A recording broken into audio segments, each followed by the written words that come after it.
Mein Name ist Ghassan Ghazi aus Syrien. Ich bin der Vater von Karim und Said. Ich bin Aya. Ich bin Taina. Mein Name ist Klaus Hader. Mein Name ist Binazir Yusufi. Ich heiße Steffi Mamba. Ich heiße Eric Shungwa. Mein Name ist Rai und... Mein Name ist Han. Hallo, ich bin Raika. Ich bin die Albulena Nika. Aus welchem Land kommst du ursprünglich? Ich komme aus Kamerun. Wo liegt denn Kamerun? In Zentralafrika. Genau.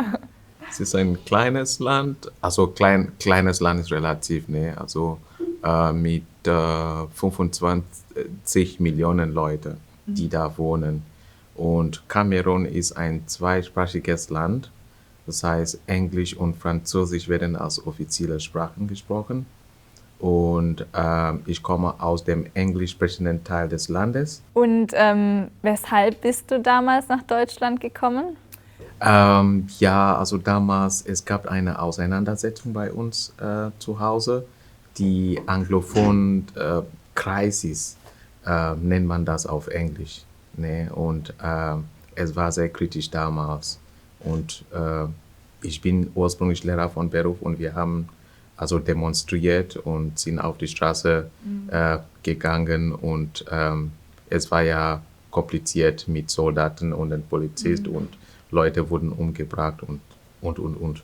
Wusstest du damals schon, wo du nach Deutschland gekommen bist, dass du jetzt erstmal in Deutschland bleibst oder war das nur für kurzfristig gedacht? Ja, das war nur für kurzfristig gedacht. Also ich wollte ein bisschen, also wie heißt das auf gutes Deutsch jetzt? Also frische Luft schnappen, also entspannen. Ja, genau. Wenn ich Urlaub immer gehabt habe, als ich noch in Kamerun gearbeitet habe als Lehrer, bin ich immer nach Deutschland gereist.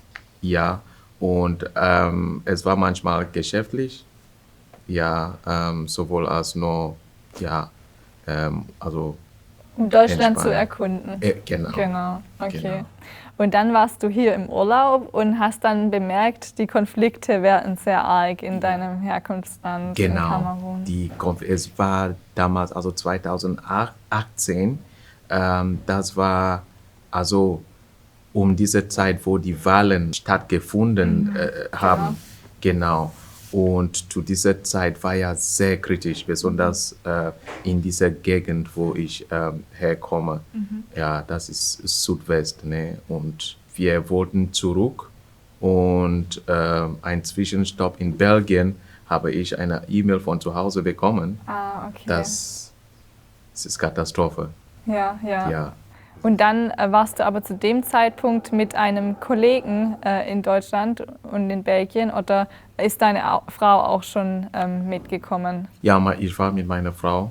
Meine Frau war auch dabei und wir haben uns dann entschieden. Also ich habe eine Cousine in den Niederlanden. Ja. Sehr praktisch, ja. Ich habe mit ihr drüber gesprochen, was mache ich jetzt? Ja. Und es war ja wirklich schwierig, eine schwierige Entscheidung zu treffen. Und den Rest seid ist ihr eben geblieben. History. Genau. Du hast Lehrer gelernt in Kamerun. Ja.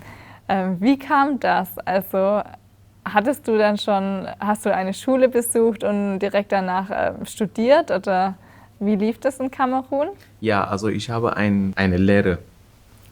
Es gibt eine Lehrerausbildung in Kamerun. Ja, okay. In Kamerun es gibt's und ich muss sagen, vor 17 Jahren war ich hier in Deutschland. Ja, und hat dann den Sprachkurs gemacht. So, vor 17 Jahren schon? Ja. Ja, und dann kannst du ja schon sehr lange Deutsch. Ja, also an der Fachhochschule in Wiesbaden. Okay. Dann habe ich zum Schluss eine Ausbildung in der Tschechischen Republik gemacht. Ja, es war ja eine kanadische College. Okay. Und dort habe ich dann eine Ausbildung als Englischlehrer gemacht. Also Teaching English as a Second Language. Wir haben uns auch schon kennengelernt in meinem Studium und zwar, weil du eine Schule in Kamerun gegründet hast. Ja. Wie kam das und seit wann gibt es diese Schule schon? Also die Schule gibt es seit 2015. Ja, wir haben angefangen und dann ein Jahr ist die Auseinandersetzung oder hat die Auseinandersetzung angefangen. Und ja, und die Schule gibt es immer noch. Die Schule heißt TASEC. Was heißt das? The Ark Children Education Center. Ah, okay. Eine Abkürzung. Genau. Und weißt du, wie viele Schüler und Schülerinnen dort zurzeit sind? Wir haben insgesamt 130 Kinder. Und also es gibt Kindergarten und es gibt Grundschule. Alles in einem? Alles in einem, genau. Sehr gut. Was mich jetzt auch noch interessiert, weil du das ja dann von hier aus organisierst irgendwie, die Schule. Möchtest du auch irgendwann wieder in dieser Schule arbeiten? Ja, ich denke schon. Also manchmal es ist sehr, sehr schwierig loszulassen. Ne? Ja. Also besonders, wenn man schon eine gewisse Existenz aufgebaut hat. Ne? Einfach alles wegzulassen und dann neu anzufangen. Es ist manchmal sehr, deswegen habe ich vor, irgendwann genau. Ja, zurückzukehren. Deine Frau ist ja auch mit dir in Deutschland. Ja. Ihr betreut ja gemeinsam euer Kind, aber du arbeitest auch noch nebenher, also machst deine Ausbildung. Ja.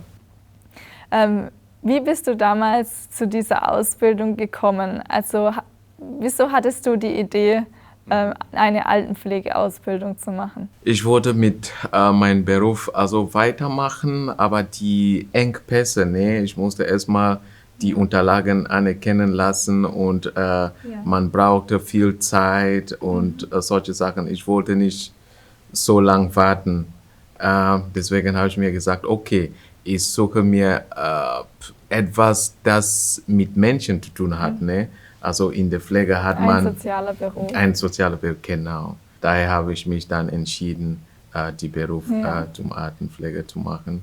Hast du Zeugnisse übersetzen lassen aus Kamerun? Also die Zeugnisse, wenn die Zeugnisse auf Englisch sind, muss man nicht unbedingt die Zeugnisse übersetzen lassen. Ah, und deine waren ja auf Englisch. Auf Englisch. Ja, genau. Aber die Unterlagen, also die Zeugnisse muss man nur also beglaubigen lassen beim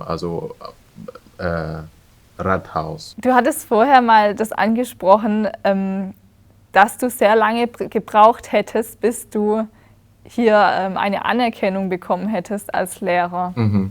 Hast du dich darüber informiert, also irgendwo, wie lange das dauert und wie viel Geld es kosten würde und so weiter? Ja, also ich habe mich erkundigt und ja, die schon beworbene Unterlagen oder Zeugnisse muss man erstmal begläubigen lassen und dann einreichen bei dem Regierungspräsidium, ich denke Stuttgart. Ja, das ist unterschiedlich. Also genau, man sagt, zuerst lässt man sich bei einer Anerkennungsstelle beraten. Ja. Und dann je nach Beruf machen das dann unterschiedliche Stellen, das Anerkennungsverfahren, genau. Ja. Die Berufe, für deren Ausübung eine Anerkennung vorausgesetzt wird, werden reglementierte Berufe genannt. Eine Berufsausübungserlaubnis ist hier also erforderlich, um den Beruf in Deutschland auszuüben. Reglementierte Berufe sind zum Beispiel Berufe im gesundheitlichen und im pädagogischen Bereich. Bei nicht reglementierten Berufen ist die Anerkennung für die Berufsausübung keine Voraussetzung. Eine Anerkennung oder Zeugnisbewertung kann jedoch auch in diesen Berufen den Berufseinstieg oder das Bewerbungsverfahren erleichtern. Ein Anerkennungsverfahren kann bereits im Ausland vor der Einreise nach Deutschland eingeleitet werden. Manchmal wird es auch unabhängig vom Beruf vorausgesetzt, zum Beispiel wenn Drittstaatsangehörige mit einem Visum zur Arbeitssuche oder zur Beschäftigung einreisen und mit einem Aufenthaltstitel als Fachkraft in Deutschland leben möchten. Falls die Anerkennungsstelle wesentliche Unterschiede des ausländischen Berufsabschlusses zum vergleichbaren deutschen Referenzberuf feststellt, müssen Anpassungs-Qualifizierungsmaßnahmen erfolgen, um eine Anerkennung gegebenenfalls doch noch zu erreichen. Bei zu großen Unterschieden zwischen dem ausländischen und vergleichbaren deutschen Abschluss lehnt die Anerkennungsstelle die Anerkennung ab. Bei reglementierten Berufen, also Berufen, für deren Ausübung die Anerkennung zwingend erforderlich ist, wird mit Ablehnung der Anerkennung ein Berufsverbot erteilt. Studienberufe sind in Deutschland nicht reglementiert, das heißt, Studienabschlüsse müssen nicht anerkannt werden. Im Studienberuf kann also direkt gearbeitet werden. Es kann jedoch mit einer Zeugnisbewertung eingeschätzt werden, wie der ausländische Abschluss hier eingeschätzt wird und welche weiterführenden Studiengänge damit angestrebt werden können oder wie die Chancen auf dem Arbeitsmarkt stehen. Für eine Zeugnisbewertung ist die Zentralstelle für ausländisches Bildungswesen zuständig. Die Website Anabin bietet weitere Informationen zur Zeugnisbewertung. Und dann diese Zeugnisse werden dann also geguckt, dann ob man dann eine gleichwertig. Ja, genau. So als ob sie gleichwertig zur deutschen Ausbildung genau, sind. Genau. Dann bekommt man dann so eine Rückmeldung, wenn das möglich ist, dann ich denke, dann es kommt darauf an, welcher Beruf man üben möchte. Dann kommt noch zusätzliche Ausbildungen, aber kurze Ausbildung oder diese Schulungen. Weiterqualifizierungen. Genau. Aber das hast du dann auch nicht mehr gemacht oder hast du dir das überlegt, ob du doch noch so ein Anerkennungsverfahren machst mit deinem Beruf Lehrer? Ich habe mir überlegt, und kam dann aber nicht mehr in Frage. Genau. Ja. Du wolltest einfach schneller arbeiten. Ja, genau, schneller arbeiten und schneller. Also ich bin so ein Mensch, ich lerne gern neue Sachen. Ja, das genau. Die Schule in Kamerun, hat die auch so lange gedauert, wie sie jetzt hier in Deutschland dauert, also bis zur 10. Klasse. Dann hat man die mittlere Reife oder Gymnasium, dauert noch länger. Ja, gibt es da die unterschiedlichen es gibt schon Unterschiede. Zum Beispiel bei uns, man macht erstmal Kindergarten, das dauert dann so 2 Jahre. Und dann kommt Grundschule, das dauert dann, damals hat die Grundschule so 7 Jahre gedauert, aber jetzt verkürzt, also es dauert jetzt 6 Jahre. Aha. Ja, und dann nach 6 Jahren kommt man dann auf das Gymnasium und dann Gymnasium dauert dann 5 Jahre. Also wir haben verschiedene, wir haben Gymnasium, das heißt bei uns Grammar School und wir haben auch Technical School, also Technical Secondary School und das heißt eine Ausbildung. Ach okay, entweder man geht aufs Gymnasium oder man macht gleich eine Ausbildung. Genau, zum Beispiel wenn du später mal an die Uni gehen möchtest. Da muss man das Gymnasium besuchen. Genau. Okay, wie hier um auch. Die Abitur dann zu machen. Ja. Jetzt in einer Ausbildung gibt es da auch duale Ausbildungen in Kamerun, also dass man die Schule besucht und dann noch im Betrieb arbeitet nebenbei. Gibt es das dort auch? Davon habe ich nie gehört. Weil wie bei dir jetzt auch als Altenpfleger in der Ausbildung, du bist ja auch in einem Betrieb, aber auch noch an der Schule. Genau. Vielen bekannt ist die reguläre Berufsausbildung. Das heißt, in 2 bis 3 Jahren wird ein Beruf erlernt. Bei Berufsausbildungen wird unterschieden zwischen der schulischen Ausbildung und der dualen Ausbildung. Eine schulische Berufsausbildung erfolgt an einer staatlichen oder privaten Berufsfachschule und wird nicht in einem Unternehmen absolviert. Teilweise kann in einer Berufsfachschule neben dem Berufsabschluss auch der mittlere Bildungsabschluss erworben werden. Im Unterschied zur dualen Ausbildung wird kein Ausbildungsvertrag mit einem Unternehmen abgeschlossen und die schulische Ausbildung ist nicht vergütet, das heißt, die Auszubildenden verdienen noch nichts. Bei finanziellem Unterstützungsbedarf kann gegebenenfalls BAföG-Förderung nach Bundesausbildungsförderungsgesetz beantragt werden. Diese finanzielle Unterstützung wird gegebenenfalls Auszubildenden in schulischen Ausbildungen gewährt. Weitere Auskünfte erteilt auch das Jugendamt im Landratsamt. In dualen Ausbildungen in einer Berufsschule und einem Betrieb wird ein Arbeitsvertrag mit einem Ausbildungsbetrieb abgeschlossen, in dem die Auszubildenden ergänzend zum Berufsschulunterricht 1 bis 2 Wochentage oder blockweise arbeiten. Die duale Ausbildung wird mit einem kleinen Gehalt vergütet. Finanzielle Unterstützung während einer dualen Ausbildung bietet gegebenenfalls die Berufsausbildungsbeihilfe. Je nach Ausbildung dauert es 2 bis 3,5 Jahre bis zum Berufsabschluss. Junge Erwachsene, die bereits in den weiterführenden Schulen die mittlere Reife erlangt haben, können auch ein Berufskolleg besuchen. Auch hier werden schulische Berufsausbildungen angeboten. Teils kann auch die Fachhochschulreife erworben werden, die zur Aufnahme eines Studiums befähigt. Wer über die schulische Ausbildung eine mittlere Reife erwirbt, kann im Anschluss auch ein berufliches Gymnasium zum Erwerb der allgemeinen Hochschulreife besuchen. Einige Websites wie zum Beispiel Planet Beruf, Azubis oder Ausbildungsmarkt.de bieten weitere Informationen zur schulischen und dualen Ausbildung. Bitte beachten, berufsschulpflichtige junge Erwachsene, die aus dem Ausland kommen und hier eine Ausbildung aufnehmen möchten, müssen gegebenenfalls die ausländischen Schulabschlüsse beim Regierungspräsidium anerkennen lassen. Und was hat dir bisher am besten gefallen von deinen Außeneinsätzen? Ja, also diese Dankbarkeit, die man von den Leuten bekommt und dann diese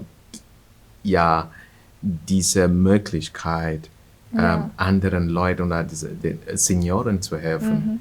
Ja, besonders wenn man schon etwas Gutes gemacht hat, freuen sie sich ganz. Die Wertschätzung? Ja, die Wertschätzung. Und ich mache es, also diese Einfühlungsvermögen, ne? Also dann lernt man auch gewisse Sachen, ne? Also dass man im jungen Alter, da bin ich klarkommt, man denkt, okay, nee, das ist, aber wenn man sich wirklich denkt, okay, wie die älteren Leute sich benehmen, was sie machen muss, also die geben einem Ratschläge und Tipps fürs Leben. Genau, aus Erfahrung, weil die haben ja auch viel Erfahrung, die haben schon viel im Leben gemacht und die Biografie halt. Ihr möchtet zusammen dann schon wieder irgendwann, wenn sich die Situation entspannt hat, möchtet ihr wieder nach Kamerun zurück? Ja, also Heimat, finde ich, ist immer Heimat. Ne? Also, aber diese Erfahrung ist sehr wichtig. Ja. Also das Lernen ist eine von den Methoden, also die Reise ist eine von den Methoden,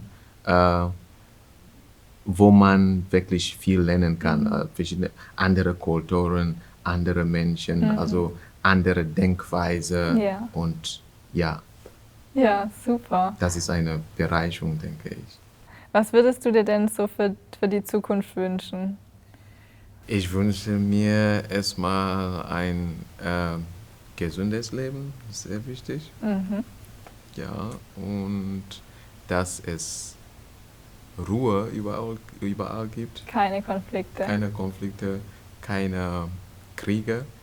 Aber ich sehe schon, dass das ist nicht die Realität. Nee. Ja. Es wird immer was geben, oder? Ja, aber man muss sich trotzdem was wünschen. Ja, natürlich. Ja, das wünsche ich dir auch, Eric. Ja. Genau. Ich hätte noch eine Frage, weil du sagst, deine Frau kann sehr gut kochen. Ja. Was ist denn deine deutsche Lieblingsspeise? Maultasche. Und was kocht sie besonders gut zu aus Hause? Kamerun? Ja. Poulet DG. Was ist das? Poulet DG, das ist gegrillte Hähnchen oder mit Kochbananen und mit verschiedenen Gewürzen gemischt und das schmeckt lecker. Ja, super. Das hört sich auch echt lecker an. Ja. Müssen wir uns alle mal einladen. Ja, natürlich.